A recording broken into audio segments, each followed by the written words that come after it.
Welcome back to Rewind of the Living Dead. I'm Damon Martin. And I'm mayoral candidate Patrick Guerra.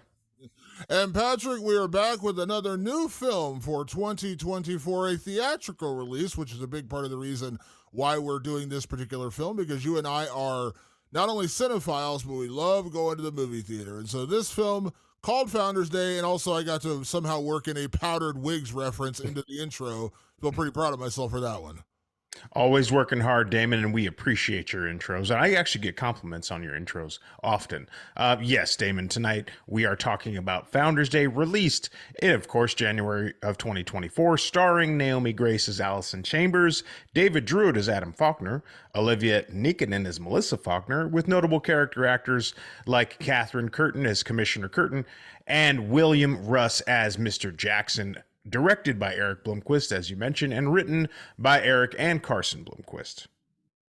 So it's a new film. Now, I remember, so the way I heard about this film actually wasn't by seeing it on TV or even a trailer for it. I was actually on TikTok. And one of the guys I follow on TikTok, who is kind of like me, a huge slasher fan, had posted a bit of the trailer, and then I looked it up. But he said, man, there's this new film coming out. It looks like a lot of fun. It looks like a classic slasher. And I saw the trailer and I was like, boy, does this feel like a film that would have been released in 1987. And so we were looking for something new to review and they were showing it. So I said, let's do this one. And now, Patrick, I know we said this when we did Night Swim, and I'm not trying to reiterate what we said with that film, but January and February are typically very rough months for film releases. Now, to be fair, in February, we have Lisa Frankenstein coming out, which is written by the great Diablo Cody, of course, who also wrote Jennifer's Body, which we absolutely adore. Now, does that mean the new film, Lisa Frankenstein, is going to be great? I have no idea. The trailers are fun. Looks like a fun movie, but it's coming out in February. But typically speaking, January and February are not strong months. So I know people are like, wow, you really set the stage for how a good Founders Day is going to be.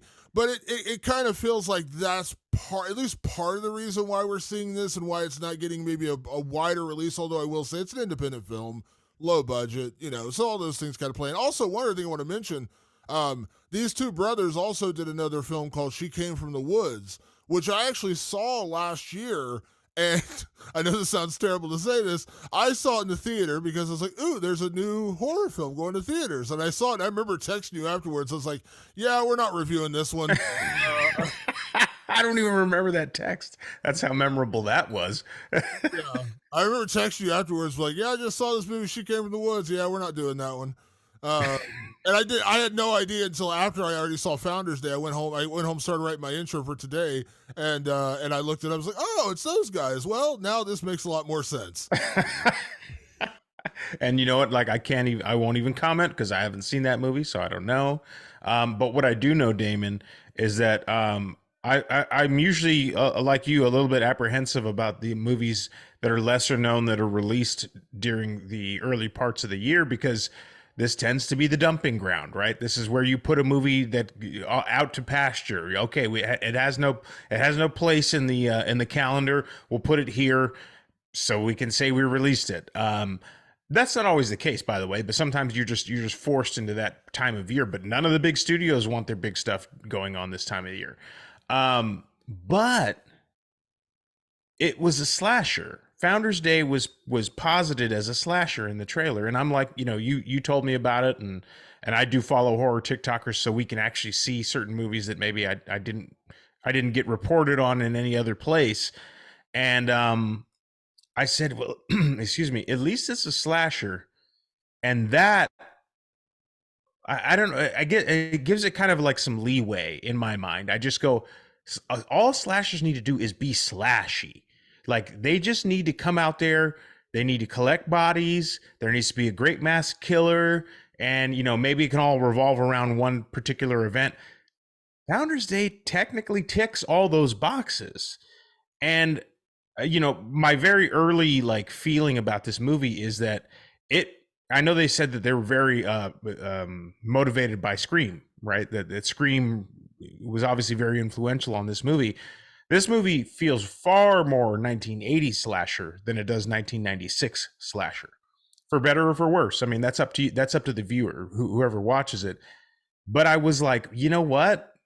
Founders Day, just on its face, could have easily been dropped right into the mid 80s. Don't you think so? It's funny you say that because I want to make this point when we're talking about this because not to bury the lead here as we're getting to our review, this film wasn't particularly great. Let me just say that out of the gate. I'm just saying, like, in terms of my opinion of it, it wasn't particularly great. And I've read a lot of reviews online since seeing the movie, and it's got, I think it's got like 4.7 on IMDb. I don't think there's enough reviews out there yet for it to show up on Rotten Tomatoes, but it's getting pretty mediocre, kind of mid-level reviews. But here's what I'll say about this film, and it's well documented. I am a slasher junkie. That's my favorite genre of horror film. So I always tend to lean a little more into the slasher genre and I get a little bit more excited about the slasher genre. That being said, I feel like if this movie was released in 1988 or 1987 and we had that nostalgia to it, I think we'd actually have a slightly different opinion of this movie Yeah. because a film like My Bloody Valentine, the original, not the remake with one of the supernatural guys. The original is so much fun, and I love that film, but it's not a particularly well made film. It's not a Yeah. particularly deep film. It's not a particularly well scripted film. It's a fun 80s slasher, actually made in Canada. Founders Day is going to get judged a little differently because it didn't come out in 1988. It came out in 2024. And because of films like Scream, it changed the genre so much that we expect a little bit more out of today's slasher films. Just like let's just go for effects, same kind of thing. Like I don't like when I watch films like when I watch Dawn of the Dead, the original by George Romero, with the effects by the great Tom Savini. I love that movie. Effects are great in that movie.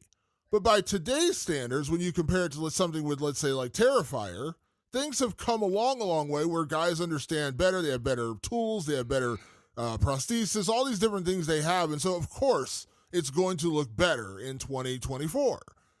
That's kind of how I'm judging Founders Day. If this movie came out in 1988 and I saw it when I was a kid, much like I did Nightmare on Elm Street, Friday the 13th, Halloween, and now we're here 30 years later, my opinion of this movie would probably be a little different. I would probably look at this movie with like different, like almost like rose colored glasses. Oh, sure. And I think I want to be clear about that because people are going to say, so you didn't like this movie. It's not great, but again, I swear to you, if I saw this in 1988 when I was a kid, and then I revisited it now, I'd be like, oh yeah, it's kind of dumb and it's kind of goofy, but it's so much fun. And that's kind of how I feel about this one. If this came out in the 80s, it would slot right in to that, nostalgic 80s slasher feel. Yeah, and in more ways than one, right? Like obviously there's the slashy aspect of it, which is, and I think it sticks far truer to the 80s slasher than it does ever to Scream. I think its mistake actually was trying to be too much like Scream with the teen drama aspect, and we'll get into that more. But in terms of like kills, there's a pretty decent kill count. In terms of scares, not bad.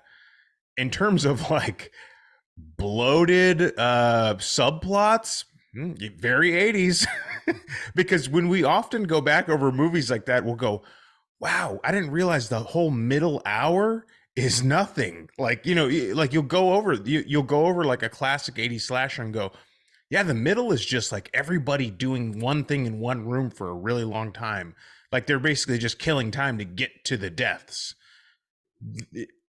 This movie does that in some ways. I think it's a little better paced. I think it's just more modern filmmaking sensibilities. There tends to be a slash maybe every 10 minutes in this movie, something like that. I didn't time it. But like I go, would I be judging this that harshly if it was prom night? No, and by the way, I wasn't like bowled over by prom night. We did the review for that. I might even rank this over prom night in terms of slashers. Now I know that's sacrilege to some people because the great Jamie Lee Curtis is in prom night, but like just take that out of your head for a second and like look at how prom night lays itself out, and you go, it's like 70 minutes of nothing. Like 70 minutes of nothing happens in prom night. And then it gets to the slashing at the end, and then everybody cheers because we forgot about the boring 70 minutes in the middle. Like, I'm picking on Prom Night, and that's not my point. I'm not trying to pick on Prom Night specifically. I'm just giving that as an example of, like, many films in the 80s. They just put dead space in there. Friday the 13th did it all the time. They put dead space in just to get you to the kills, just to find a way to get you to the kills. This movie, it's trying with its plot. It's certainly trying with its plot to keep you engaged before we get to the next kill. I think some of the 80s slashers maybe delivered more outrageous kills than this one. This one feels a little more on the order of Scream, which are like almost realistic kills, I think is what most Scream movies try to go for, more realistic kills, depending on the movie. So I think maybe there's a weird balance that it's struggling between like 80s camp and 96 Kevin Williamson writing sensibilities and modern filmmaking techniques. But this movie's got a lot of blood in it. This movie's got, I think, the founders, I call it the founder is the slasher in this movie. The mask with the wig and the robe and all that. I go, it's not bad. Like, I've seen worse in terms of slashers. Like, I've seen much worse. So, like, sometimes we say, hey, giving a movie a C is not like a end of the world grade for us. I might give this a C plus, maybe a B minus. Like, B minus pretty good in our world, Damon. If we're being totally honest, like, there's a lot of movies we love that probably live and hover between B minus and C minus, but we're still like, hey, we champion these films, right? So I think my long and short of it is, like, if you're debating on going to see it and you're a real hardcore horror fan that listens to a show like this, you might walk away feeling somewhat satisfied. Yeah, it's funny you mentioned Prom Night, because if I remember correctly, when we did Prom Night, you had never seen it before, correct? No, hadn't. And I think that's my point about Founders Day, because I fully admit when we talk about a lot of 80s slashers, I have nostalgia for them. I saw them as a kid, and they permeated and became part of my DNA of horror. Yeah. So I admit I judge them slightly differently, because when you have that feeling about a movie and then you revisit it, you can still love it, but there's no way to not get that baked in good feeling you had about this movie when you were 9, 10, 8, 9, 10 years Totally. or saw it. I think that's what Founders Day is, because again, when you saw Prom Night, I had seen Prom Night before, and Prom Night stuck in that 80s classic slasher prototype film. And I really enjoyed it, and you enjoyed it less. And I think part of the reason I liked it more was because I did have that baked in nostalgia from my childhood of seeing this movie. You didn't. You had no connection to that movie. And if I'd never seen Prom Night before, I don't want to turn this into a Prom Night review, but if I'd never seen Prom Night before and I watched it today, I'd probably have a similar opinion of that as I do Founders Day.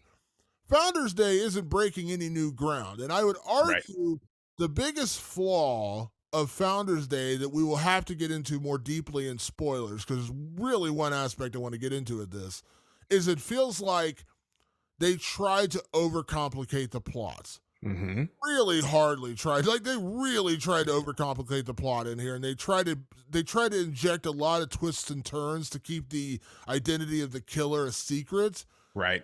And by the end, when it was over, I was like, so that's the reason? Like, that's what they were doing? Okay. Yeah, I had the same reaction. I got it. I understood it, but I was kind of like, that's really what this was about? But again, if I saw this in 1988 as a kid, I don't know that any of that would have really mattered to me, because I was like, wow, there's some cool kills in here. A killer with a sweet mask. I actually I thought the tragedy, the Greek mythology kind of mask with the tragedy and the happiness mask, I thought that was kind of cool. The powder wig with the judge's robe, cool. Now, I will say that the weapon of choice is a gavel, like a judge's gavel, that also has a switchblade on the end. Now, points for creativity.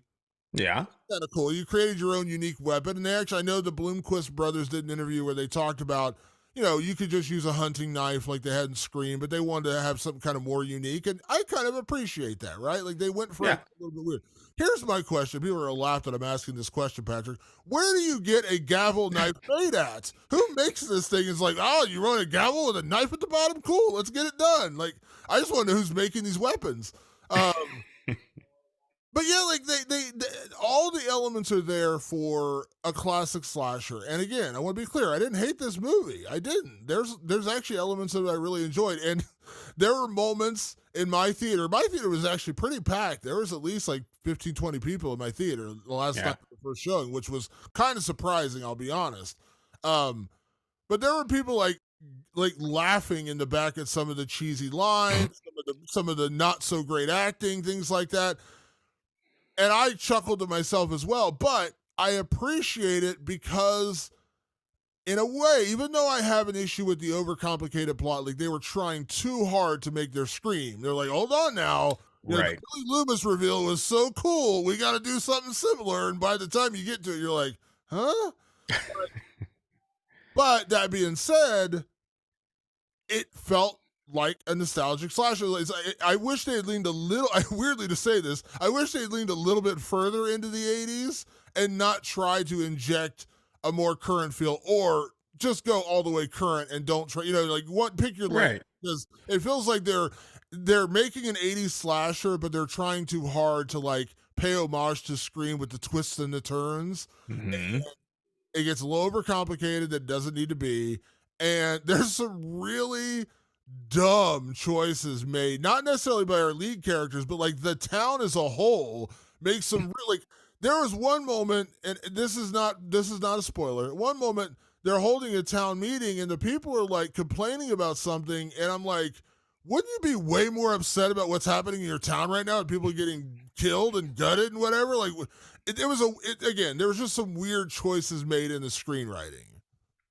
And I was the person in my theater laughing because there are some cheesy moments in this movie. This is not a spoiler, but there's like this young couple that like makes out everywhere they go. Like they're just constantly sucking face, and I was like, "That's very '80s." And I'm assuming that that the Blomquist brothers like intended on that. It's like, oh, in the '80s there was always some weird couple, and they indeed are in there. I wish they would have leaned more into the '80s too. I really do. I think the problem, we're seeing now more than ever the influence that Scream has had on a whole generation. That a lot of filmmakers are trying to chase what Scream did, why they can't achieve it, and they're like, "Fuck!" Like we did this and we did that and we made the twist and we made the turn. Scream is like its foundation is that it's a meta slasher.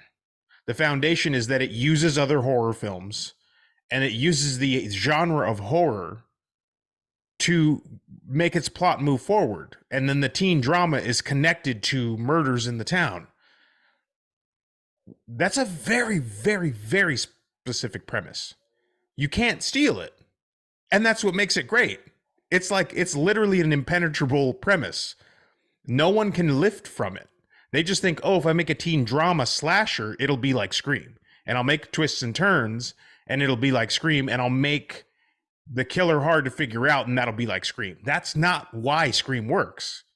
Scream works because it uses horror like overtly, like it's meta. It goes, let's talk about slashers. Let's have a slasher expert who will explain the rules of slashers. And none of the other films can do that because that would be a genuine ripoff of Scream, and no one would respect that. So this movie goes, well, okay, we love 80s camp. We'll put a little bit of that in here, but we'll make sure to like have a lot of teen drama, and we'll put that in there as well. And I put a lot of question marks in my notes. Like, is that part going to pay off? Is that part going to pay off? And it doesn't really. It just raises the question, but the payoff never comes for that issue. We'll get more into that in spoilers. So that's where I think filmmakers end up kind of stepping on themselves, trying to be Scream. Don't try to be Scream. You can't be Scream. You literally can't. Like Wes Craven, the genius Wes Craven, crafted something you can't steal. And I don't know if he intended to do that or not, but he had the kind of smarts where it made me think maybe he did indeed craft it so that you can't steal the idea. but you can't. So don't try to. Be yourselves or be an 80s slasher because listen, it's very famous that we have talked on this podcast about Slumber Party Massacre and how you and I always wrote that movie off. We'd watched it a bunch of times, but when we analyzed it for the podcast, it had its own genius spin, its own genius take on the slasher that was very, very unique, very novel, and like nobody else could kind of touch that one. Like they try, but that one was so unique. And so I like Founders Day has a lot of elements that I think are really going to work, and they can even work, dare I say, for a sequel. Like this could be a new slasher installment. Yeah, I would say this because Scream is one of my all-time favorite films, and I understand the influence that film's going to have on people. It's influenced me in my writing when I'm doing my own creativity, when I'm writing on screenplays or short stories or whatever I'm doing. So I understand that influence. It's an incredibly influential movie, and it's genius. What Kevin Williamson wrote and Wes Craven executed can never really be duplicated. I think if you're going to try to use it as an influence, though, I would look to films, which I know this is an example because it was also written by Kevin Williamson, but I would say like The Faculty has Mm-hmm. very Scream-esque elements, but it's not a Scream ripoff. Now it's written by Kevin Williamson, so of course they're gonna feel similar. But I would also say a movie like Disturbing Behavior is a good example of that. Unique, different kind of plot, a lot of pretty people you recognize in the teen high school genre. But it's also different enough to where they're not trying to hit you over the head and say this is a Scream movie. Another film that I absolutely adore, which I know J.J. Abrams was involved with, is a movie called Joyride with Paul Walker, the late Paul Walker. That movie is not necessarily a slasher. It's kind of in that genre, but it has a very similar feel to that pretty people we recognize, subplot of teenagers, college students coming together, that kind of stuff, but they don't beat you over the head with the fact that it's that influenced by Scream. And as you said, Scream is meta. You cannot, unless you're Deadpool and breaking down the fourth wall, you can't do that without people being like, you're just ripping off Scream. So you have to walk a fine line with that. And I think that's kind of what trips up Founders Day, is because they tried a little too hard to inject that mystery and that element of surprise, and by the end, it kind of ruins it a little bit. And I would also say, when I talk about the overcomplicated plot, this film is like an hour and 46 minutes long, if I'm not mistaken. Mm-hmm. I just watched another movie recently, a couple nights ago, by a director that that you actually introduced me to, named Jamie Nash. And it's written by Adam Caesar, who is my favorite author. He wrote the Clown in the Cornfield series, which I absolutely adore. He's also written other stuff that I'm read recently and I really enjoyed as well. He wrote the screenplay. So I watched it recently. It's an hour and 16 minutes. And the plot of the movie is this. I'm not ruining this, is not like a spoiler. You can watch the trailer and see this. The plot of the movie is a weird like death cult invades a bowling alley on the last night it's staying open for business, and they just murder a bunch of people. Now, you'll understand why during the movie, but it's an hour and 16-minute movie. They don't go too deep. You know what I Yeah. mean? It's just like, let's kill a bunch of people and let's have people stuck in the bowling alley trying to get out and escape this death cult. Pretty simple premise. Now, is it the most genius film I've ever seen? No, it's a low budget horror film. But is it kind of fun and goofy? Yeah, it's kind of fun and goofy. But it's an hour and 16 minutes. I'm not expecting Godfather genius in an hour and 16-minute movie, nor should I. This film at an hour and 46 minutes really felt like they could have shaved off like 20, 25 minutes. And I think that would have done away with some of the weird little threads of plots, because they tried so hard to inject these little threads that you had to pull at, and then when you finally pull at and everything's revealed at the end, as you said and as I said, I'm kind of like, huh? Like that Yeah. was the whole reason behind this? And I think that's where they kind of tripped over themselves. And I'll say this also, one last thing. When I joked about She Came from the Woods, and I said, yeah, we're not reviewing this, what I'll say, what She Came from the Woods and Founders Day both have in common, beyond the directors being the same, of course, is that there's the bones of a good movie in there. Mm-hmm. She Came from the Woods had an interesting concept. It was a film set at a summer camp with counselors. I mean, Yeah. that's the classic 80s. the execution wasn't the best. And when I left the theater, I was like, yeah, it just didn't work. Founders Day's better. Let me be clear about that. Like, it's more just prototypical slasher. And the bones are there of a good movie. As you said, and I don't want to spoil our later section of, spoiler remake or leave it alone.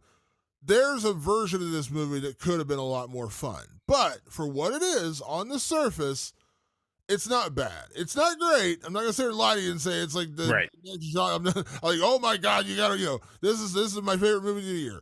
It's not Thanksgiving, which was a slasher that I loved and I know you also enjoyed. Yeah. But again, you're dealing with a different budget, a much more different director in Eli Roth, all these kind of things. But the bones are there of a good movie. And I think that still counts for something. And I know it's almost like a backhanded compliment, but it's not. Like, the bones are there of a good movie. It just felt like they just tried so hard to weave in their mystery and the surprise element that it kind of ruins it a little bit. Well, I think what ruined it or not ruined it, because I was like, it's still very much a slasher. It's just that a lot of the setups didn't have great payoffs. I know what their setups were trying to do. We'll get into it very shortly. They didn't have the payoffs and the impact that you would think, and especially the final motivation did not have the impact that it needed. So do you want to get into spoilers now, Damon, so we can untongue tie ourselves? I feel like we have to. So we're not going to get into spoilers. If you haven't seen Founders Day, it is in theaters everywhere. It is only in theaters right now. You can't rent it on demand or VOD right now. So you have to see it in theaters, which is kind of why we wanted to review this, because we love the theater experience. So go see Founders Day. Again, if you haven't figured this out right now, like, if you go in with the right expectations, you'll still have fun with this movie. It's not terrible. It's certainly not that. There's been far more movies that I was like, when I saw It's a Wonderful Knife, there was a moment in that movie where I was like, I just want to leave. Like, I want to get out. This movie is so bad. That's not this. When it was over, I was like, yeah, there was moments I really enjoyed. It was goofy. It was fun. They leaned into the campiness of it all. So, yeah, in that, as you said, rating a movie as like a C or, 2.5 stars, however you want to rate it, doesn't necessarily mean it's bad. It's certainly better than a lot of their stuff we've reviewed, and it's certainly worse than their stuff we reviewed. But that's kind of how I feel about it. Last thing before spoilers, would you say that's a fair assessment? Yeah, definitely. I mean, I would put this movie right down the middle, and even better than some of the stuff like It's a Wonderful Knife. I would not give that a passing grade. I would give this a passing grade. Like, it works. It's kind of like I went to It's a Wonderful Knife expecting a slasher and I didn't get one, and I don't even know what I got necessarily. I know what I got with Founders Day, and I think if you're going to the movies to see a slasher, you're going to get one. Like, you are, is it going to be perfect? No, but you're going to get a slasher. Yeah, if this movie popped up on Showtime or HBO a year from now and it was on, I would watch it again. And I think that's the mark of a movie that is enjoyable. There's a lot of movies I can't say that about. Trust me. We've got a few lost episodes. If this was on at like midnight or 2 a.m. and I got done I cover fights for a living. I got done covering a fight at 2 a.m. and I wanted to go veg on the couch, just have a snack and watch a movie, I'd be okay with that. Like, that to me is like, you just succeeded, because I wouldn't turn the channel if this was on. And there's plenty of movies we reviewed where I'd be like, get it off the TV, get it off the TV. There are certain movies where if that title came up, I would scramble for the remote to try and desperately turn it before I had to see another minute of it. And that is not Founders Day. Founders Day, I would keep on. I'd be like, you know what, this one works. Yeah. So let's get into spoilers. And do you want to talk about the overcomplicated plot? Because that's really what I want to mention is like the hardest part about this movie. So ultimately, the plot of this movie is about a killer strikes at people in the town for really no given reason early. And it doesn't really follow a pattern to where you can trace like why or who they're killing for what reason. Kind of, but not really. It's a lot of teens. So you're kind of like, okay, it's somebody's going for revenge, or they don't make it really clear, and I understand you can't give it away. There's also this heated mayoral election, which I thought was a funny plot device of all things to use. They're making it sound like this is like, I mean, I get it, and they say they want to have a high stakes situation in a small town.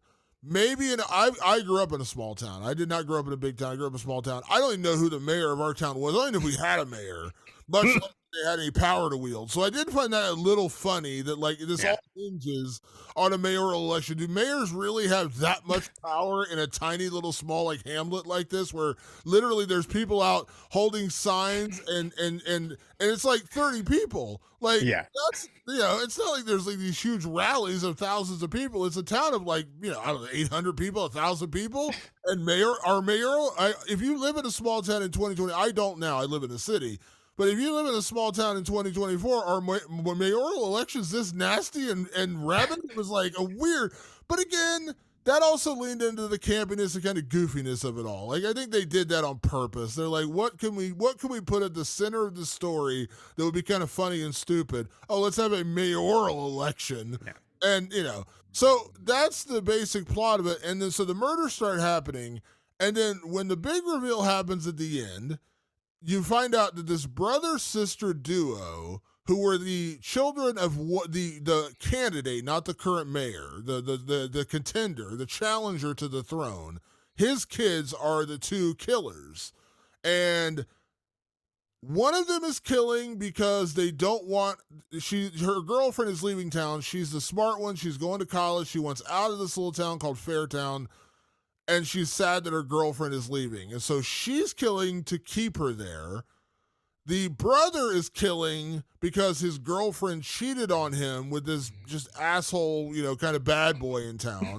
And so he's killing for that reason. And then the big twist at the very end that you find out is this was all orchestrated by their history teacher who put them up to it and kind of brought them into his, his web of deceit. And the reason he did it was because he wanted to become mayor. Yeah, there's this loophole, which is it's a big part of the plot. There's a loophole, or not a loophole, but in the 25th Amendment of their town constitution, the most senior city council member, if all other people are out, can become the mayor. And so his plot is get these two angsty teens of a mayoral candidate to murder and distract and eventually kill both mayor and candidate, their dad, so that he can be mayor. And I think Damon, what the Blomquists were up to, where they were saying like, in a weird way. And by the way, this person is William Russ, Mr. Jackson. He is the mastermind behind this murder plot. Mr. Jackson is in some way kind of a folk hero. What they're saying is this town is so divided by their political strife, and they don't even get into that aspect of it. They just sort of go, I really love my candidate. No, I really love mine. And then both candidates are kind of shitty. They're kind of saying that like Mr. Jackson wants to bring peace to this small town. And the only way to do it is to murder a bunch of teens and maybe a few adults as well. And then all will be fine, because what we need to do is sort of Thanos this shit. Like we need to fucking erase the fucking poisons in there. And Mr. Jackson's the guy to do it, except he's going to sick the Faulkner kids on everybody so that this can happen. No, it doesn't work. I know.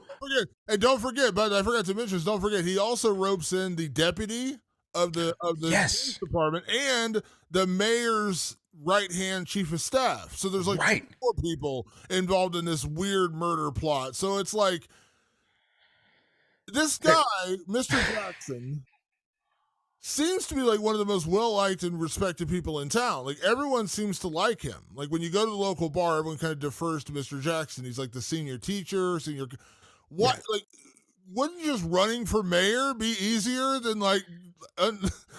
I'd feel like it would be easier.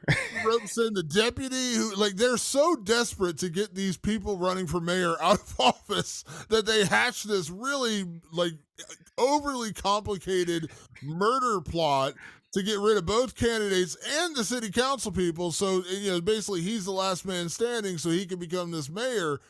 It's just the kids having a reason to kill because one wanted to keep their girlfriend there and the other one wanted revenge against his girlfriend. I get that. That's slasher 101. Yeah. Revenge against a girlfriend, boyfriend /ex. That is 100% Slasher 101. This weird convoluted plot about him taking the mayor's seat simply because he was the only other guy available. And he roped in two kids. He roped in the deputy. He roped in the Yeah. right hand. It was really weird. I was like, you went way too far to try to twist this. Because when Mr. Jackson kind of comes out of the shadows and you realize he's been the puppeteer behind all this, I was kind of like, huh? That's where we're going. Like that's what this is. And then you learn that the deputy was in on it. The mayor's right hand man was in on it.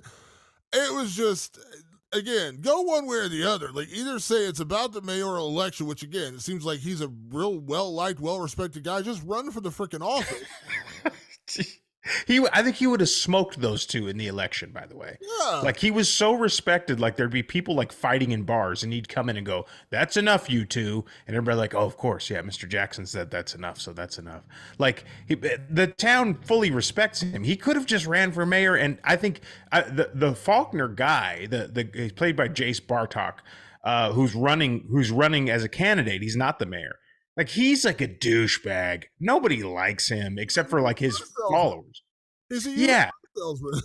Yeah, and he's just a slime and a sleaze. And then the mayor herself, what's Blair Gladwell, played by Amy Hargreaves. Like she's like a fucking hot air, full of shit, like mayor, and everybody knows it. So nobody likes either of these guys except for their little rabid fan base, which like you said, is about 30 people. Like Mr. Jackson could have swooped in and go, "Anybody want me to be mayor?" And a show of hands would have like all their followers on both sides would have put their hands up and go, "Yeah, actually, we like Mr. Jackson better." He didn't need to kill a bunch of people to do that. It seems like they were trying. If you're going to go for that plot where this really divisive election, which let's be honest, Patrick, that's where we are in 2024, where we are more divided than ever God. in politics. If they would have leaned harder into that, and I understand they don't want to do that because you're either going to piss off one side of you're going to piss off the left or the right. One way, you're never going to go down the middle and get it. So you got to. But if you're going to make a political satire kind of movie, make one mayoral candidate like I'm about old school family values. One man, one woman, blah blah blah, and then make the other candidate the super liberal. They didn't want to do that because they knew that one side or the other would get pissed off. Either you're going to piss off the conservatives or you're going to piss off the liberals. And so they left it to where these two really unlikable people are one's already the mayor and the other one's running for mayor. They never actually the mayor, the current mayor, her literal slogan is consistency, and the other guy's slogan is change is good. That's all we know. One is consistency, who's been the mayor, by the way, for 4 years. They mentioned that. She's still in her first term. And the other guy is like, I'm all about change. Now, if you're going to make that the heart of the plot of the movie, give me a reason to understand why it matters so much. Because you're just telling me one's consistent and the other one's about change. Great. What are we consistently about? What is this change about? I'm not saying this should turn into the Manchurian Candidate or the Dead Zone, where we have these really dangerous candidates who are threatening to ruin the world. But at least give me some reason to know or care why this small little town of like 800 people is so enthusiastic about a mayoral election that doesn't really seem to matter a whole lot. And it really should matter to this plot because that's why Mr. Jackson is going to kill people. Yeah. So it's like you do kind of need to double down on the idea of like why each of these candidates are actually really dangerous for the town.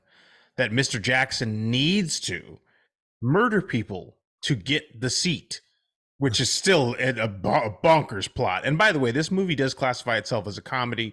We'll talk about the comedy in a minute. It's a bonkers plot, but it's like, okay, but that's super important to why the killer's doing what they do.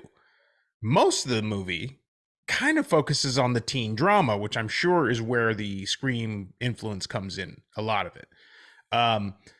Kevin Williamson has a incredible knack for weaving teen drama into the plot.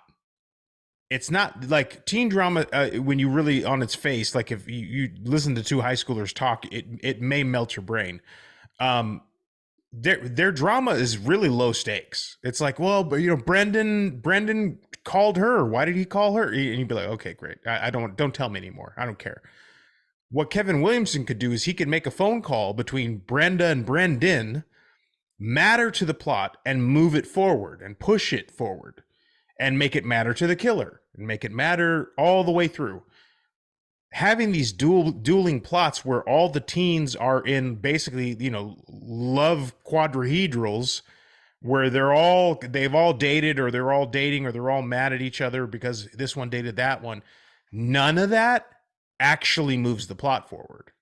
None of it. Like, none of it. I would constantly put a question mark going, okay, so this Faulkner kid was dating this Gladwell kid. Why does that matter? It turns out it just matters because they were jealous and angry at each other, and that was it. And I'm like, that doesn't matter. Like, I already knew that. I knew that the moment they were together. I thought as soon as they introduced that the one kid was with the son was the son of the challenger and the daughter was the daughter of the current mayor. I thought they were going to turn it into some kind of like Romeo and Juliet plot. Right. That never. There was no reason. The parents didn't give a shit that they were dating. Like, and so you kind of lose that element as well. You're like, okay, well maybe that's why they're doing this so they can be together. Like it was those two, like they're in this Romeo and Juliet plot. That didn't even matter in the end. No. And then and here's something this movie does really bad. This is my harshest criticism of this movie. It is shit bad at introducing characters. It's really bad at introducing them. Tell me if you knew that Naomi was the lead of this movie 40 minutes in. No, not at all. You can't. At 40 minutes in, I thought it might have been Lily Gladwell, the daughter of the mayor. Then she dies, and I'm like, oh, okay, I guess she's not. But that's 40 minutes in. This is not the Scream, like, surprise, she's not the, like, it's not, it wasn't like that. It was like, I was going, who's the fucking lead of this movie? It is Allison. At the end of the day, it is Allison. How about this? This ne'er-do-well bad boy, Rob, or Rod, or whatever his name was. Yeah, Rob. He gets introduced like an hour in.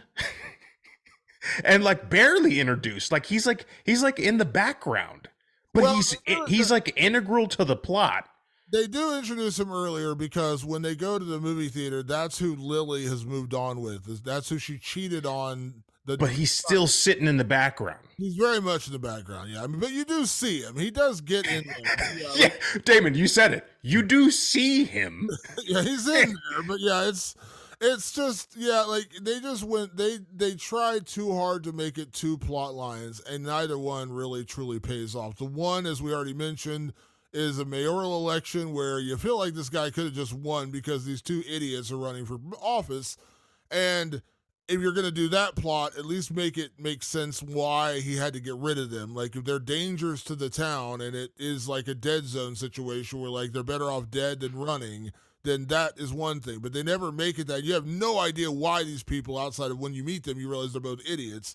No real reason to understand that. Then you had this other subplot with the kids, which is basically one kid is trying to keep her girlfriend in town by killing people, which doesn't really make a whole lot of sense. And I was talking about this earlier, like the thing, like this town has a weird reaction because like right at the beginning, Melissa, who is one of our leads, she's the first victim of the slasher. She gets attacked on a bridge where they put the locks on the bridge, like relationship locks. I'm talking about, they do it in France and other places. She's the first one attacked, and she gets chucked over the bridge and falls down below. Now, the next morning, they're kind of searching for her because they don't find her body. But it almost seems like the town has just moved on already. Like the kids are in school, her brother's in school, like didn't even know the sister's missing. Like it's this weird. And then later they have this big town hall, which is again like 30 people. Big town hall meeting, and all these people are dead and been killed and all this stuff. And one guy's like real upset. And so this is the one that really got me. So about 2/3 of the way through the movie, Allison finds why am I not thinking of his name here? Hold on, I gotta think of the guy's name. He is the brother. Adam. She walks into a classroom and she finds Adam writing one of the cryptic poetic notes on the chalkboard. Right, one of the calling cards. He took his mask off because apparently he can't see without it. He can't see with it on. So she finds it, and Adam is the killer. You realize that he's the oh shit, he's the killer, and he runs after her. Yeah. Her dad ends up stabbing him with a errant piece of wood, which is odd, but whatever. Yeah, yeah. He just had some wood in the back of his truck, and yeah. And then immediately after that, you shift gears into this town hall meeting, and this one guy out like for no reason whatsoever is like, "How do we know there's not more killers?" There's like they don't move. Like you would think if you found the killer and they killed him, that they would start moving on, and then you start to discover there were more. Like that's the whole thing is Scream. Right. Oh my god, there were two killers. They're literally just like, oh, there must be more killers. Why? Like, what reason do you have to believe there's more than one killer? Like, you caught the killer. What reason do you have to believe that? They telegraphed their twist. And by the way, they telegraphed it a long time ago. So at the very beginning of the movie, when Allison, our lead, which you don't know in the beginning is your lead, and Melissa are on the bridge, like you say, and Melissa goes over the side of the bridge because she was attacked by the killer. Well, they never recover her body. And I go, she's one of the killers. That's it. Like you just knew right then. I knew at 10 minutes in, not even 10, that she was one of the killers. So I'm like, she's going to pop back up. Then when Allison discovers Adam in there, very obviously writing the note, and you're like, oh, okay, well, Adam is clearly a killer. I was like, well, he's not the only one. That's obvious. And so she's the other one. So it's this brother sister thing. Give it away. Then the guy in the city hall goes, "There's more than one killer." No shit, dude. It's like super obvious. Like it would only fool someone who's never seen movies ever, like of any kind. And also to that point, so they have. If I'm remembering the time again, I've only seen this movie once, and so sometimes you do get things that are mixed up a little bit. But if I'm remembering correctly, they kill Adam and they move right into that mayoral meeting right after that. Now later, Allison is the one who realizes that Adam has a disgruntled relationship with his parents, and he's kind of been like couch surfing with friends because he doesn't want to go home. Right away, one of the early parts of the movie after his sister goes missing is that Adam stays at Allison's house. He sleeps on her floor. And Allison is the one who has the aha moment who says Adam couldn't have been the killer because that night when somebody else got attacked, he was on the floor of my house, so he couldn't have been the killer. She realizes it. But the guy in the town meeting had no reason to believe that, and he's just like, well, what about the other killer? What other? Like, it's just, all you had to do was, like, if you want to have Allison be the one to realize there's more than one killer, because it would have been physically impossible for Adam to have been at more than one place at one time when he was sleeping in your house, okay. But for that weird dude, he literally says it. He's like, what about the other killer? There could be another killer. Like, what reason do you have to believe that? That guy had zero reason to say that. That's the problem. Like, there's a host of people who could say, oh, no, there's more than one killer, but not that guy. That guy had no reason to say that. That was the other one that bugged the hell out of me. I was like, why do we think there's a second killer? Why do you think there's a second killer? Like, Allison realizes it later on, because of the timing, and Adam was at her house when she realizes he's one of the killers. But like, this guy was just so convinced it's not over. Like, this is not over. Our harrowing encounter is not over. Why? Why do you believe it's not over, dude? Like, and then some of the listen, I know we're gonna get into best performance in a second. Some of the performances are full on, like, we're really going for it here. But and there was one point in the movie, and I can't remember the exact plot, the exact twist that happened. But there was one moment the acting got so outrageous that two people behind me in the theater just burst out laughing, like full on cackling laughing. And I get it, dude. I get it. So I wanted to talk about the comedy, so let's get into it really quick. Now, this does label itself as a horror comedy. And I do think that they were very desperately trying to, like, make fun of the over-the-top 80s kind of melodramatic slashers that took themselves seriously but were actually comedies unintentionally. People in my theater, myself included, and it sounds like in yours, were laughing at the wrong parts, not at the parts that are supposed to make you laugh. Like, because I don't know, Damon. Truly, I don't know, right? I've never made a feature film, so I'm not going to sit here and tell the Blomquist brothers why this didn't work. I just know that they weren't laughing at the jokes. They were laughing at like this is not working. That's what they were laughing at. Like your actor is coming in and doing a thing right now and it's just not working for us. So they're laughing at the wrong parts. Why? I don't know. I couldn't tell you. I've never had to edit a comedy. I think comedy is the hardest thing to do of by far above drama, above horror. Comedy is the hardest thing to do. I don't think the comedy in this movie hit. Maybe because it was trying. I have this thing with self-aware humor. Damon knows this. Characters who know they're being funny are not funny to me. That it's characters who have no idea that they're being funny. In this instance, the writing knew it was being funny, and that's not funny. If the writing knows that it's doing a joke right now, it's not going to hit for me personally. It's just not going to hit. It has to be so subversive and so natural to these characters, and that it felt very unnatural. I think you would agree. It felt so unnatural, the jokey parts of this movie, that they didn't land. Would you? What's your assessment on that? 100%. Comedy is so hard. Yeah, I know I've said this before with performances, 'cause I've heard actors talk about this, that the two hardest things to do as an actor are being, acting scared, being in a horror film, and being in a comedy, because it's all about timing. Like, if you don't hit your timing in a comedy, it's not going to work. That's why it's so difficult. That's why you don't see, like, even some of the most talented actors in the world just do not flip over to one genre or another, because they just know that's not in their range. And I yeah, understand.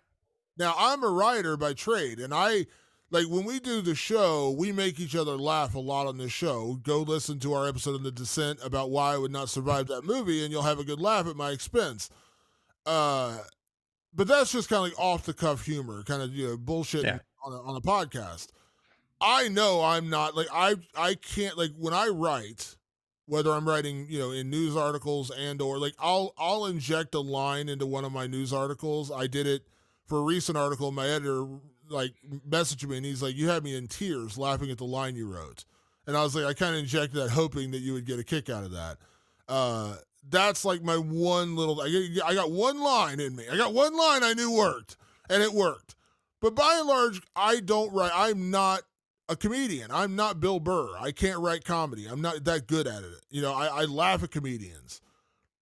This film, they tried to do that. They tried to inject the humor, and it didn't work.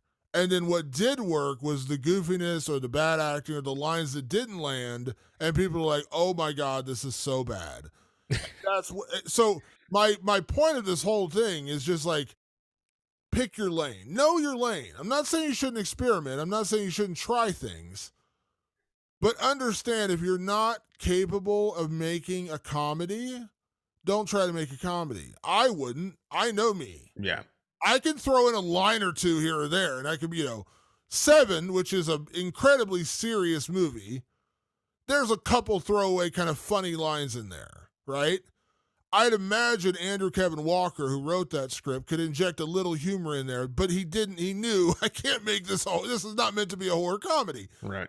I can throw in a line or two, and maybe you throw a line or two into the script and you think that's a funny line, but they tried too hard to make it funny at moments, and none of it was funny. And the stuff that was funny was, we're laughing at it, we're not laughing with them.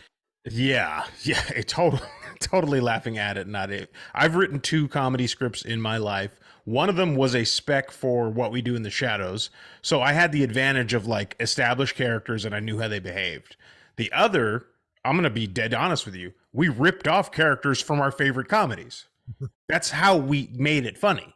I mean, at least in our minds, we made it funny, and both of these scripts got actually pretty good reactions from the people that I sent them out to. Like, oh, these are funny scripts, but I was definitely copying what I know was tried and true funny stuff.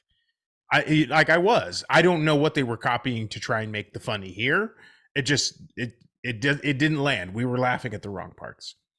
Yeah. So, yeah, like I said, but again, there's a lot of complaining, but that's also the plot heavy stuff we couldn't get into a spoiler. It's also and to one last thought on the comedy. I think some people will actually really appreciate the comedy in this movie. Like it didn't work for me and you. Some people like So Bad It's Good. Some people really like that. I know you and I aren't particularly fans of that. Some people will love this movie because of that. Some people who are listening to this right now should go watch Founders Day. If you love movies that are so bad they're good, you will probably love the comedy in this movie and go, you know what? I actually really enjoyed this. It's something I brought up on the show years ago, and I know I brought it up when we did our Evil Dead Rise review. Is that was one of my biggest issues with Evil Dead and Evil Dead 2. I enjoyed those films, I do, but a lot of people enjoy those films because they're so bad they're good. Like they're so goofy, and the everything is so kind of crazy and out there, and Bruce Campbell's so over the top that you kind of laugh at it. You understand like it's not meant to be serious. They're trying to be serious, but it's Mm-hmm. just so goofy and awkward, and you're just kind of laughing at it for that reason. And that's where I say, like, I don't subscribe to that. That's probably why I never became like this massive, over the top Evil Dead fan, because I can enjoy them for what they are, but I don't enjoy the movies that they're so bad they're good. I just don't. I don't get Right. I've never enjoyed that. So yeah. So again, I'm in the same boat. Let's get into categories, Patrick. We do have quite a few to get to today because we are actually reintroducing an old category today. But first things first, let's talk about best performance in this movie. So, Patrick, when it comes to Founders Day, who are you handing the gavel with the switchblade inside? I want to be clear. All the performances in this movie are from completely different movies. Everyone in this movie is acting in their own movie. And I don't know which, none of them intersect at all. But the one that I did like was Andrew Stewart Jones as Thomas Chambers. He plays Allison's dad. This guy was trying his damnedest to play a concerned and protective father. We used to have a category called worst performance, and I got rid of it because I realized like it's not the performances I had the issues with, it's the things in the script that they asked the characters to do that are actually the problem. Not the performances of the actors. The actors are trying their damnedest. Andrew Stewart Jones was trying his damnedest, and I thought he succeeded. Yeah, I thought he played a pretty convincing, concerned father. He also, like, they injected a couple of comedy moments for him that didn't really land for me, but you saw him trying They his did. Yeah, I mean, there's one moment where he hears someone like creeping through the house late at night, and he goes downstairs and he grabs like a wooden spoon, not a knife. Like he goes to the butcher's block, and instead of grabbing a knife, he grabs a spoon, and you're kind of like, that's not really dangerous, but okay, good on you. So yeah, like I said, yeah, he's trying his damnedest to be like the heroic, like caring parent in a slasher film. So he tries his best. Just again, material didn't give him a whole lot to work with, but for what he was trying, he tried. He went there. Uh, for me, my best performance, I went with William Russ as Mr. Jackson. Now, William Russ is a pretty well-known character actor. I've seen him in The Sopranos. He does a lot of like one episode off things, but most people know him as the father from Boy Meets World. Now, I never watched Boy Meets World, had no familiarity with this show whatsoever, but I know he was on every single episode of Boy Meets World, and that's where most people know him from. Like 100 and 200 episodes, whatever that show ran for, he was in every episode. So he was a regular on that. But I've seen him in other things. I actually knew him when I saw him. I was like, I recognize that guy. And I went back and looked at his IMDb page, and he's got a lot of like one episode arcs and things. I think he was in Boardwalk Empire, he was in Sopranos, a lot of shows like that, and I recognize him. I actually went last night and watched the section of him in The Sopranos to remember what he was. I was like, oh yeah, he plays Tony has to go make a deal, and he's one of the guys he's making a deal with, and he's in a dinner scene with Tony. I was like, oh, okay, there he is. So I liked his performance, and up until the big reveal, that he's this mastermind behind the whole plot, he's pretty good. Like, you can tell he's like the calming influence of town, which is why I keep saying, like, why didn't you just run for mayor, dude? You probably would have won in a landslide. Like, everyone seems to like you. You are the voice of reason in this town. Everyone loves you. Why would you not just run for the freaking office instead of hatching this weird murder plot? Here nor there. He did a great job. I thought he did a really good job as a performance. And I'll have more to say about him in our MVP category. Yeah, so there's William Russ. All right, Patrick, it is time. We are reintroducing an old favorite. Yes. This week, Patrick, we are introducing an old favorite category that you and I both love. One testicle! This is a category we used to break out back in the day, and we haven't used it in a while, and it's so funny because you and I both saw this movie last night. And I thought to myself, before you had sent me categories, I thought to myself, I'm going to surprise Patrick with a one testicle award that he doesn't see coming. And then late last night, you texted me and you said, be aware, I'm sending you categories. I'm reintroducing the one testicle award. It's like, you're fucking kidding me. I was going to do this as a surprise for you, but we both had the same idea, which clearly shows we've been doing this podcast together for way too long. The One Testicle Award, which is from the great Nicolas Cage in Prisoners of Ghostland, where he really just goes for it, man. Like, it's not great, but boy, does he go for it. The Overacting Award, whatever you want to call it. This is that category. This is what we have dubbed the Nicolas Cage One Testicle Award, just for those in the back. One testicle! So, Patrick, for Founders Day, who gets your One Testicle Award? Damon, and by the way, the One Testicle Award has never gone anywhere. I didn't retire it or decommission it. It's just one of those things where it's like I didn't have to pull it out for quite some time. Well, Founders Day decided, hey, we could pull it out for pretty much anyone in the cast if you want, but I had to give my One Testicle Award to Amy Hargreaves, who plays Mayor Blair Gladwell. Damon, this performance was ripped right out of the 1980s. And you know the performance it really reminded me of was Nancy Thompson's mom in Nightmare on Elm Street, who was like a lush and kind of a weirdo and definitely in her own movie. Blair Gladwell as the mayor is in her own movie, and it's like an off Broadway production of like Shakespeare. I don't know what she was doing, but damn it, she was doing it, Damon. She goes and makes a speech at one point, and it is so over the top. It's way over the top. It's the same time where the guy comes up and he says, "There's two killers." She makes a speech that is so over the top and so goofy. I was like, this feels like I'm watching a high school production of like Our Town or something. Like, this was just like, do you remember, here's a great example. Have you seen the movie Four Christmases?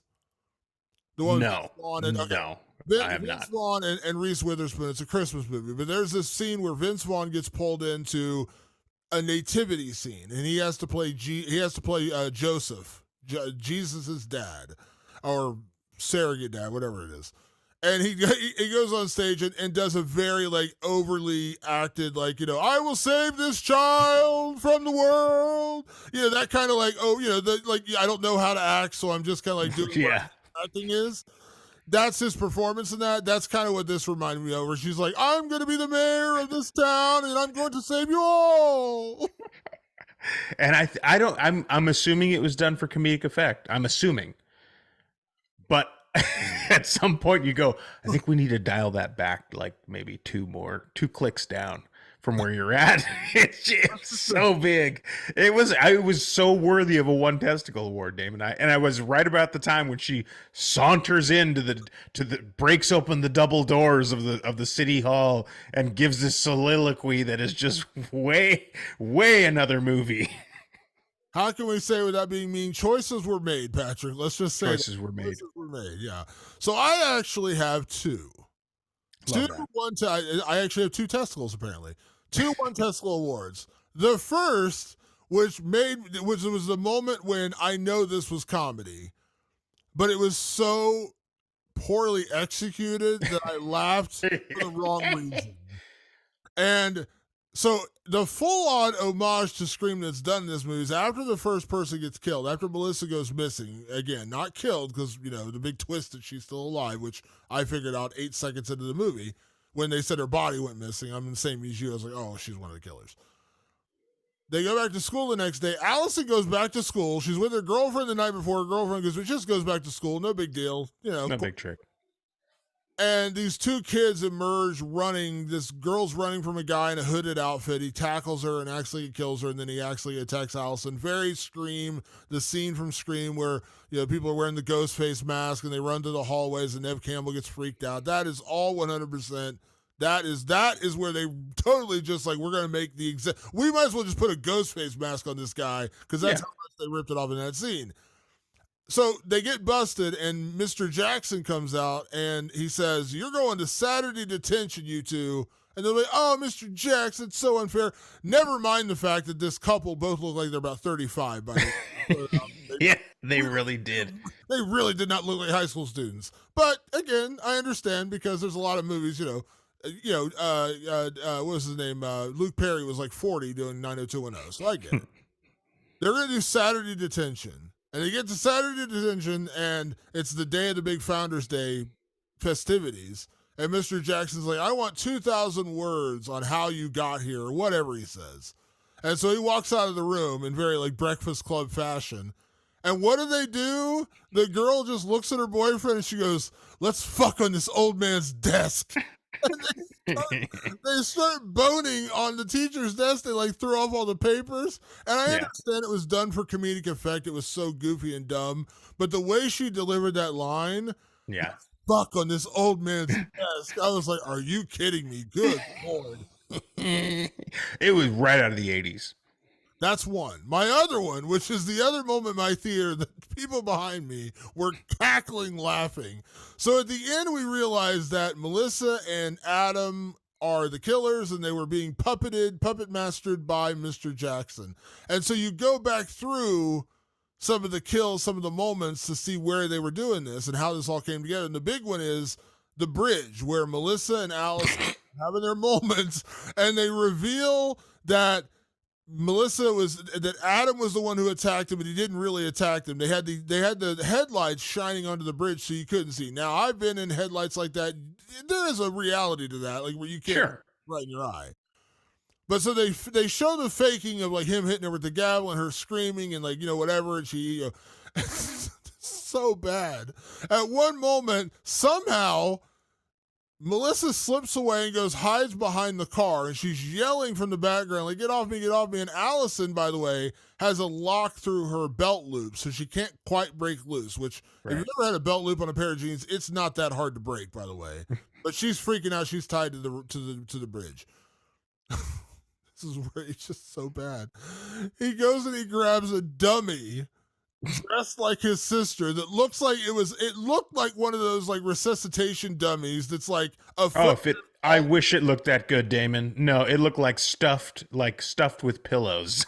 And it's like this little miniature, like it's not like this girl who plays Melissa's gotta be, I don't know, 5'4", 5'5". The dummy looked like it was maybe 3 feet tall. And it was like rail thin and tiny. And they show him throwing the dummy over the bridge. That was supposed to be Melissa. She faked her death. And when people saw the dummy in my theater, they just burst out laughing because it looked so bad. It was such a poorly executed like fake out. And the people behind me were absolutely cackling laughing. And I also had a good chuckle at it. That dummy, like, did you run out of money completely and you couldn't get us something better to like have that as the reason that you chucked her over the thing? Like, couldn't you have done it to where like they chucked her and like she had a safety net or she was bungee cording or something? Like something, yeah. I mean, or if they really intended on us laughing at that, like, look at how ridiculous this is, then they needed to commit harder to like, using it as a comedic prop, and they weren't. They were almost trying in that moment to pass it off as like, oh yeah, this is how we faked it. Instead, they should have like leaned way heavier into, look how fucking stupid this is. And then that would have, I think, been like a genuinely funny comedy. Yeah, like they tried way too hard to make it seem like he threw her over the bridge, and the dummy just looks so bad. It looks so bad. Let's move on now to our MVP award, the most valuable player of Founders Day. Patrick, who was that MVP for you? I give it to our veteran character actor William Russ as Mr. Jackson. Now, the Blomquist brothers very specifically targeted William. They grew up with his character on Boy Meets World. They loved the guy. They wanted him in their movie. I think he actually does a great job in the movie, but why I gave him my MVP is I did trust him throughout the whole movie. I did find him to be a really great like anchor of the town. Like the town trusted this guy. So when the twist came that it was him, I was like, oh, cool. So why? And then the why was the part that sucked. Not that I was bamboozled by this trusted member of the community, but his motivation was just like bonkers dumb. Like it just did not make sense. But he indeed had my trust all the way up until that moment. And so I go, you know what? That, like, I have to give it to him for that. Yeah, he was really good. And one thing I actually did like about this movie, beyond like the really, really convoluted plot about him doing it because he wanted to become mayor, which again, just run for the office, dude. You would have won by like a landslide. The 19 people who would have voted for you. What I did like though, the big twist at the end is he explains to Allison like I'm what this town needs, and he gets away with it. He Totally gets away with it. He becomes mayor, and like the end of the movie is him like going around shaking hands and kissing babies. Like he gets away with it, and Allison goes off to college. Like that's like he gets away with it. I also love how, like, Allison certainly goes to college and sits with a ton of trauma just sitting in the back of her brain while she tries to get through college. But I did love that Mr. Jackson as the mayor all of a sudden dresses cool and like wears shades and like it was like why is all of a sudden he wear different clothing and all that stuff? Like it's goofy. Yeah, no, it was. But I didn't, if I was going to say there's one thing I actually enjoyed about the really overcomplicated plot that I didn't like, it's that they actually did let him get away with it. Like he did. Yeah, it worked. Yeah. In a way, that was kind of cool. Like it was a different feel because you just expect him to die or get busted. He didn't. He made it. He's the mayor. He got what he wanted. Yeah, what he wanted. I mean, the one cop was in on it, so I guess that's how that works. Yeah, if you're gonna beat me over the head with a really dumb plot, at least have some fun with it. And I guess they did that. So, so my MVP, as weird as it sounds, considering all the issues I have with plot and overcomplicating things here, my MVP, I'm actually gonna give it to Eric and Carson Bloomquist for this reason.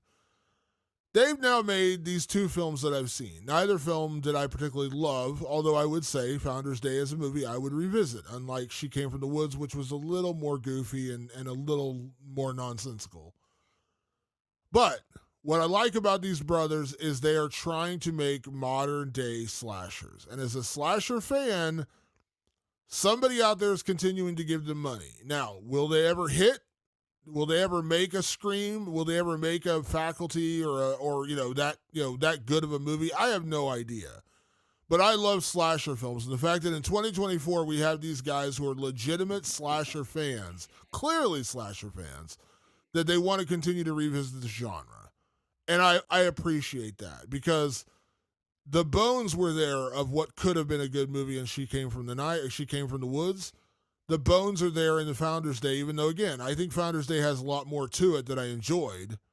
But the bones are there, a good movie. I want them to continue to make these movies because, A, I want more slashers to exist because I love slashers. But B, I hope, my hope here, Patrick, is they're going to get it right. Like, there are elements there. And they're still pretty young, and they're not 40 movies in. It's not going to be harder to break them of bad habits. My hope is down the road, maybe somebody brings them a script and they say, here's a slasher I want to make, and you guys could make it. There are elements there that I like. So my MVP goes to them because they're willing to continue to revisit the genre, and it seems like that's going to be their wheelhouse. And I appreciate that, and as a slasher fanatic, I want more of that. And I will second that. I want the Blomquist guys to continue in the slasher genre. It's a cool genre. It's a more forgiving genre, by the way. Like, you can make more mistakes in slashers and be forgiven, as is the evidence of this entire podcast. The more slashers, the better. And if they're into it, I'm into it. I'm going to keep showing up. Before we get out of performances, I just wanted to make a correction. Actually, in the intro, I introduced one of a great character actor, Catherine Curtin, who was in Werewolves Within. She ran the lodge. I mentioned her character as Commissioner Curtin. It's not. That's her regular last name. It was Commissioner Peterson. So I'm just making a correction for those who will jump on YouTube and go, "You guys don't know your shit." Okay, yeah, I know. I just misspoke. Okay. And by the way, Catherine Curtin, very great, very funny in this movie, very, very doing what she's doing in this movie. Yeah, absolutely. So yeah, there's my MVP, and I agree with you on that. All right, let's get to best scare. Patrick, what was your best scare in Founders Day? Not the biggest like scare movie or jump scare movie. One of the best scares in the movie was like an unintentional scare, which was like when the dad walked in the room. I was like, "Whoa, I didn't see you! I didn't see you coming!" Like just a general surprise. But an actual like crafted scare for this movie, Lily gets pounced on in the movie theater. It was just a cool like setup. Like it's a dark movie theater, and the founder like emerges from the shadows. And it was just it didn't really scare me, but it did. I was like, I like this one.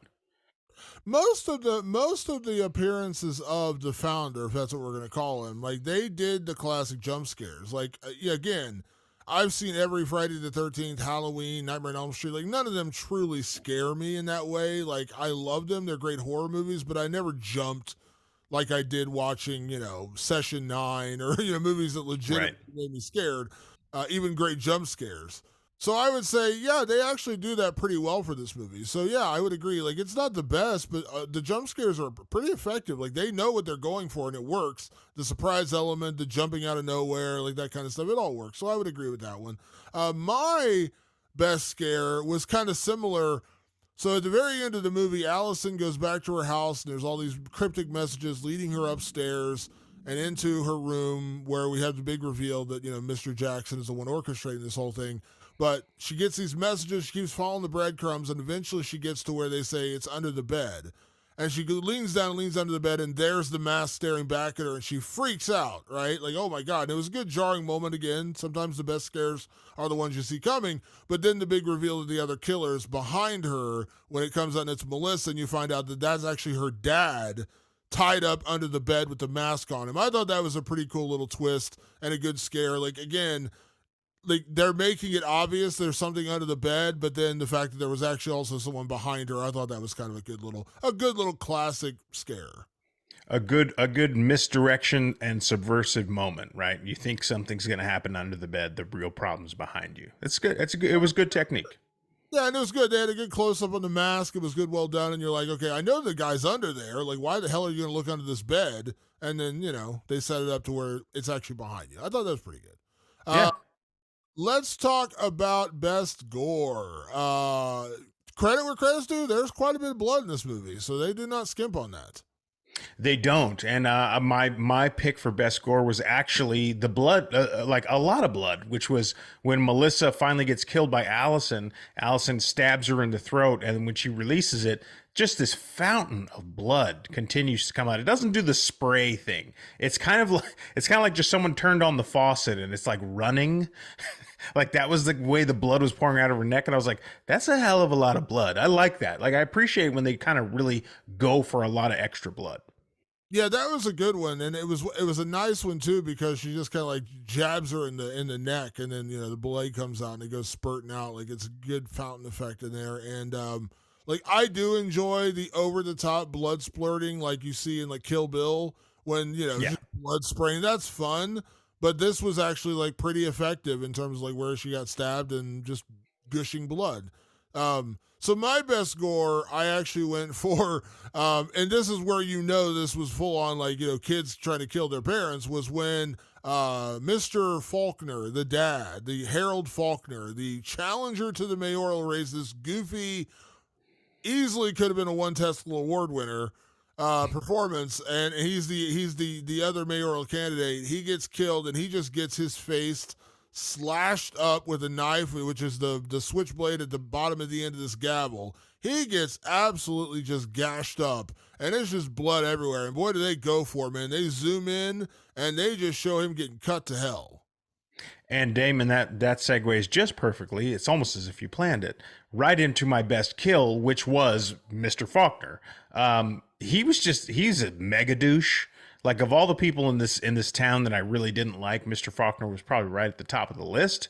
And seeing him get slashed like that was like a big point of satisfaction for me, because if there is a slasher, if there's a rule in slashers, it's like there is a couple of people you want to see get slashed. Mr. Faulkner was top of my list, and he got slashed all to hell, so he's my best kill. Yeah, he was a good one. So my best kill was actually Mayor Gladwell, for two reasons. One, she gets a pin jammed through the bottom of her chin up into her mouth, which is a cool little, little twist, nice way of doing it. But the other one that I really enjoyed was she gets stabbed by one of those political yard signs. And the reason why that works so well for me is this. When you're a kid, not to incriminate you or anything, Patrick, did you ever as a kid like steal a stop sign or something, or like find a stop, or like a sign on the side, like road sign? Have you ever? I remember stealing a traffic cone for sure, and I did a lot of vandalizing. But yeah, that was as bad as I got. So here's the one thing I learned when some friends, not me, I would never do this. Oh no, of course not. So you don't realize how big these signs are. Like they're big ass signs. Like a They're stop huge. sign is actually massive. It Yeah. doesn't look like that when you're in the car, but when it's up close, it's like 4 foot wide or whatever. These political signs that you get, because I've seen them and I've had them before. They look very flimsy when they're in the ground when you're driving by them. But when you pick them up, they're actually pretty hefty. These steel rods, like they have to go jam down into the grass to keep them from falling over. So when you pick up one of these political yard signs, like there's some heft to it. So when they used that as a device and actually stabbed Mayor Gladwell through the stomach with this giant sign, I'm quite sure the majority of the audience is like, that is so goofy, that would never work. Go pick up one of these political signs. They're actually like super heavy, and the steel, like the rod, is like, it really is that. Like you have to jam it down to the ground. So kind of like the road sign, you don't realize how like real these things are until you actually pick up one. I was one of those people in the audience who was going like, okay, a pin through the bottom of your jaw is not going to kill you, and neither is like getting you poked with these signs. Now I didn't know about that they're so heavy like that, but it definitely doesn't read on camera like she's gonna be like she's gonna die from these wounds. But I did appreciate that one because it's like she kind of gets double killed. Like she gets the stab through the jaw, and then she gets the political sign in the gut and in the chest. And I was like, yeah, okay, I'll give it to you for that. Yeah, but I was giving them credit because, like, kind of like the road sign, you don't realize it's huge until you get up close to it. Like those political signs, actually, like those stakes are real deal. Like they're sharp and they're big. Like I had no idea. They look very flimsy and like you probably paid $5 for this, but no, there's actually some heft to it. So yeah, I was like, okay, good device. Now most people are probably going to fall into your category where they're like, how the fuck do you kill someone with a political sign? Having held one of those signs before, I'm like, yeah, they're actually kind of like, they're big. They're not small, and these things can stab you. It would be funny to watch like one of the people trying to fight back against the founder, and the sign is flimsy. Like as they hit them, the sign kind of crumbles, and they just keep trying to hit him, and like nothing's working because it's all flimsy and wiry and like falling apart. Yeah, now the actual sign itself is just vinyl. That ain't gonna do anything. Yeah, that's definitely flimsy. Yeah, but I just thought it was funny. I was like, okay, that's a kind of a cool device. Plus, she ends up being a victim of her own success because they stab her with her own mayoral sign. So consistency. Goodbye, Mayor Gladwell. Nice to know you. Let's talk now about remake, sequel, or leave it alone. This is the category where we take whatever movie we're reviewing and we talk about, should they make a sequel, should they remake it, or should they just leave it alone? So for Founders Day, Patrick, what's your answer? Sequel, remake, or leave it alone? I think this one at first felt like an easy remake because I was like, oh, there's a lot of potential here. It was just missed in this really like overwrought plot. Like it was too much. And a streamlined version of this, I think, would work really well. I actually stick by that. But I will give the Bloomquist crowd credit and say, let's do sequels. Like not every slasher needs to be fucking high art. And in the world of slashers, story-wise, this thing was like, if you dropped Inception in 1983, you know what I mean? Like, oh my God, that's like a lot of plot. How did you do that? So I'm going to give them credit and say, you've done the job. You've made a slasher. You made an interesting slasher silhouette that I'll happily revisit, if it shows up on Tubi or something like that. So I'll give them sequel, Damon. That's sort of a stamp of approval as far as I'm concerned. Yeah, and I answer the same way. I'm also going to say sequel because, again, the bones of a fun slasher are there, and there are still fun elements of this movie. My biggest issue, as I've said, not to bang the drum too much on this, is just they overcomplicated it when it didn't need to be overcomplicated. Yeah. If you kind of drill down to the basis of what this movie was supposed to be or what this movie should have been, That's how you get a sequel out of it. That's how that's how, again, there's a lot of people who love Terrifier, and I said, like, I prefer Terrifier 2 because they actually injected a little plot into Terrifier 2. Mm-hmm. Terrifier 1 is just full on just a murder happy gore fest. And I don't dislike that movie. I actually do, but I think Terrifier 2 is an improvement upon that. You can't just keep doing the same movie. I think they could do for that what they did for this. Like, they could make a Founders Day 2. Stop injecting all the weird subplots and the teen drama, or just focus on the teen drama. Whatever it is, don't try to overcomplicate your plot to make it twisty and turny. Just make a good old-fashioned slasher and do it the right way. Again, there's bones there of a good movie. Take those bones and then grow it into a better sequel, and I think you could do that. I think so. I think Founders Day 2 would be better than Founders Day 1 just on experience alone. Like, okay, we can fix our mistakes in this movie. So would they call it, like, I know they have, like, didn't they have the Purge movie called Election Year? Could they do, like, Founders Day 2 re-election, or what would it be? Founders Day 2 midterms. Yeah, there you go. I like it. Yeah. Founders Day 2, the debate is on. Yeah, I mean, there's plenty to mine from in the weirdest of holidays. Yeah, so there you go. Founders Day 2, we're on board. Yeah, we got to come up with that. I'm still very proud of my Thanksgiving 2 title. Thanksgiving, I know what you did last Thanksgiving. I'm still very proud of that one. I got to come up with, I like yours, Founders Day 2, the midterms. Let's do it, man. The more slashes, the better. I hope this year turns into the year of the slasher. I think that'd be good. I do too. All right, let's talk about, can we survive this horror film? And this is the category which has become a favorite of mine, where we basically inject ourselves into whatever film we're reviewing, and we ask the hard question, could we actually survive this horror film? So, Patrick, could you survive Founders Day? Yes, Damon, I can survive Founders Day, and I'll tell you why. First of all, the plot is ridiculous. Secondly, as soon as one of the characters breaks into one of their long diatribes, their long, overly dramatic soliloquies, I could just duck out. And I probably would. I'd be like, okay, you're boring, I'm leaving. So I think I'm getting away pretty easy. I also think if you and I like lived in a small town like Fairwood, we wouldn't be fucking around with any of these festivities. We'd be the dudes fucking dropping acid in by the train tracks and not like being nowhere near this at all. Like, I guarantee you we would just be nowhere near any of the events that are going on in a place like Fairwood. I don't know, man, because we did have the one kind of, the couple, the people who were making out everywhere and saying they're going to fuck on the old man's desk. They were kind of like the rebels of town. That would be you and I. So, I guess so, Damon, but yeah, we wouldn't be anywhere near high school. Yeah, that's true. Knowing me, I ducked out all the time. I barely graduated high school because of my poor attendance. I was never around. Yeah, so I'm going to answer, the truth is that I'm 100% surviving this movie for a couple of reasons. One, because right away, as soon as Melissa goes missing, I'm going to recognize something's going on. Like, I'm going to know right away that something's not copacetic. I am a skeptic by nature. I question everything, so I'm immediately going to question that. Like, oh, she's dead, but they didn't find the body. Yeah, she's not dead. Something's going on there. And also, just speaking from a pure physicality of this movie, Adam, one of the killers, looks like he's about 5'9" and about 110 pounds soaking wet.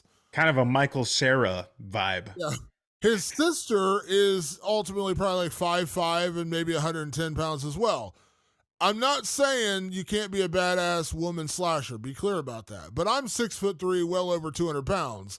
Neither one of these kids are going to, like, they could come at me with that. Now, I'm going to chuck them across the room like a lawn chair. They're going to go, like, I'm sorry. Like, they're not, like, physically able to overpower me. There is not one person in the movie that is even remotely built like you. Like, they just knew better to cast. Their casting was very wise. Like, we have to sell this like they can do this. Yeah, like, even the deputy who's like the police, he's like, maybe like 5'10", like 160 pounds, 150 pounds. Yeah. Like, they're not, like, they would 100% have to stab me from the back. Because you attack me from the front, dude, I'm throwing you. I am chucking you across that movie theater. I'm taking that gavel and beating you with it. Trust me. Like a lawn chair. But beyond that, the physicality of it, I like when you watch Scream, which again, so much they clearly watched Scream making this movie. Randy is the kid who knows that he's the historian of slasher films, and he lays it out to you. And right away in Scream, when they go to his job at the video store, he tells Stu, I pegged it. Billy's the killer. Yeah.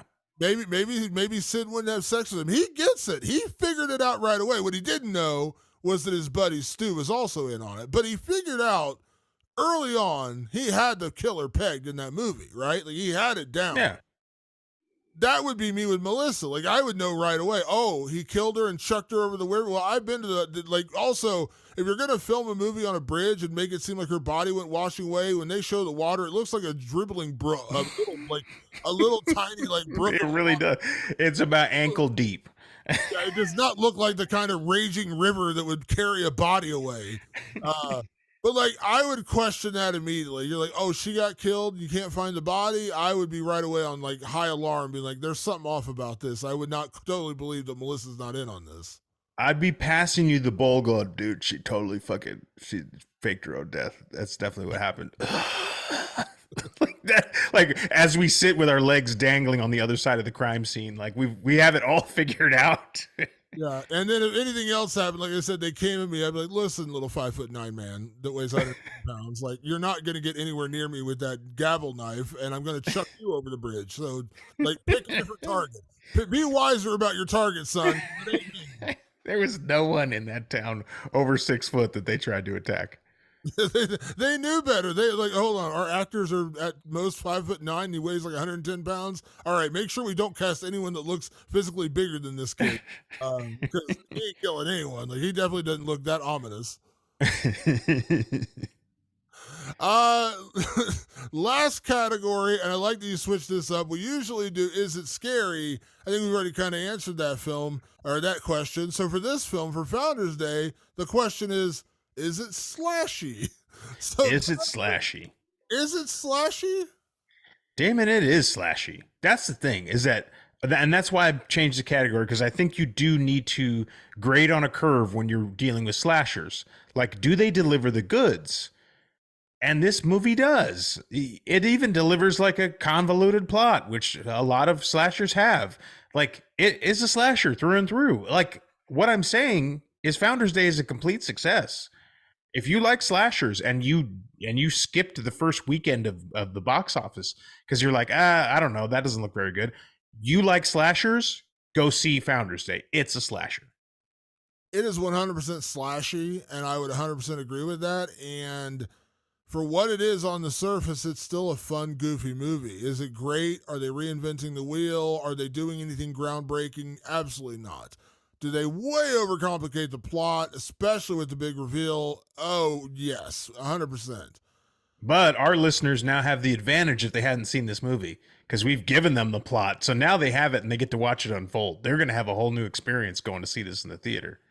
But I will say, and I go all the way back to the beginning of the show, if this movie was released in 1987, 86, 87, whatever it was in that area, this would probably be a movie that would be like, oh, have you seen The Prowler? Have you seen, Prom Night? Have you seen My Bloody Valentine?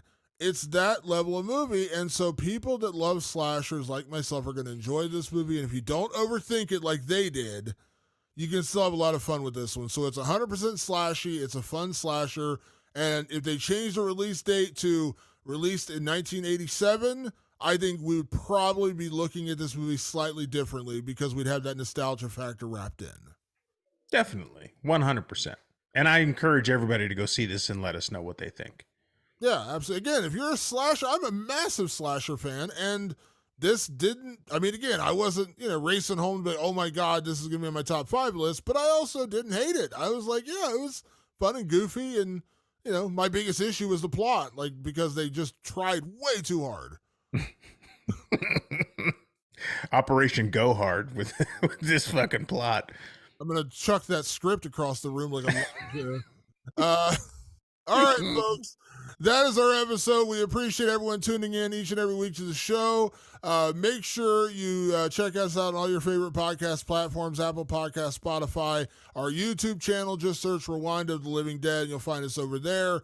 If you have questions, comments, movies you'd like us to review, please send us emails. We like hearing from you guys. Make us happy with email. Send it to rotlivingdead@gmail.com. That's rotlivingdead@gmail.com. And you can also find us on all of our own social media channels. Just search Rewind of the Living Dead. We are on Twitter. We're on Facebook. We're on Instagram. And we also actually have our own individual TikTok channels. I'm at Damon of the Dead, and you're on TikTok as Patrick of the Living Dead.